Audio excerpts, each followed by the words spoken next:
வணக்கம் நண்பர்களே, welcome to Babu organic garden. இன்றைக்கி என்ன பதிவு அப்படின்னா, என்னை ரொம்பவே யோசிக்க வச்ச ஒரு பதிவுங்க. கருந்துளசி எப்படி இருக்குது? செடி சூப்பராக இருக்கா? இலையெல்லாம் நல்லா பச்சை பசேல்னு, விதை எல்லாமே நல்லா சூப்பராக அழகாக வந்திருக்கு இல்லையா? இதை எந்த ஒரு க்ரோ பேக்லேயும் எந்த ஒரு மண்ணிலையும் வைக்கல. இயற்கையில் தன்னைத்தானே அந்த விதை எப்படியோ அந்த கான்கிரீட்டுக்கு கீழே விழுந்திருக்கு. அதுவும் அந்த கான்கிரீட்டில் ஒரே ஒரு சின்ன கோடு மாதிரி ஒரு விரிசல் இருக்குது. அந்த இடத்துல இருக்கிற ஒரு சிட்டிகை மண், அந்த பேகு மண்ணெலாம் கொஞ்சம் நகுத்தும் போது அந்த மண் வந்து அந்த கான்கிரீட் துளையில் போய் விழுந்திருக்கும். அதில் விழுந்த அந்த துளசி விதை எவ்வளவு செழிப்பாக வளர்ந்துருக்கு பாருங்களேன். இது நம்மளுக்கு ஒன்று கற்றுக் கொடுக்குங்க. என்ன அப்படின்னா, இருக்கிறத வச்சுக்கிட்டு நிறைவாக வாழணும் அப்படின்ற ஒரு இது இருக்கு இல்லையா?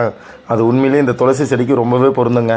எந்த ஒரு மண்ணும் கொடுக்கல, எந்த ஒரு ஃபெர்டிலைசரும் கொடுக்கல. இதை கொடு அதை கொடுன்னு நம்ம ஒரு சப்ஸ்கிரைபர் கூட எனக்கு கால் பண்ணி, எனக்கு சார் என் துளசி செடியே வரமாட்டேது சார், நானும் நீங்கள் சொல்கிற எவ்வளோ ஃபெர்டிலைசர்லாம் கொடுக்குறேன் அப்படின்றாங்க.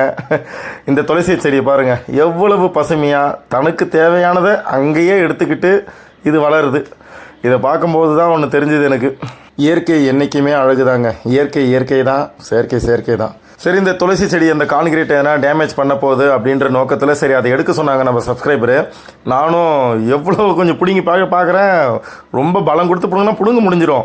பட் ஆனால் இது எவ்வளவு கஷ்டப்பட்டு அந்த இடத்துல தகவல் வச்சு வளர்ந்துருக்கு அப்படின்ட்டு அதை அப்படியே விட்டுட்டேன். துளசி செடி நம்ம தெய்வமாக பார்க்குறோம், அதனால் சரி அதை அப்படியே இருந்துட்டு போட்டோம், எவ்வளோ நாள் அது இருக்க போகுது அப்படின்ட்டு அங்கேயே விட்டுட்டேன். அதை இந்த பதிவு உங்கள்கிட்ட ஷேர் பண்ணிக்கணும் அப்படின்னு ஆசைப்பட்டேன். தேங்க்யூ ஃபார் வாட்சிங். சரி, கேட்டோம். இயற்கை விவசாயம், மொட்டை மாடியில்.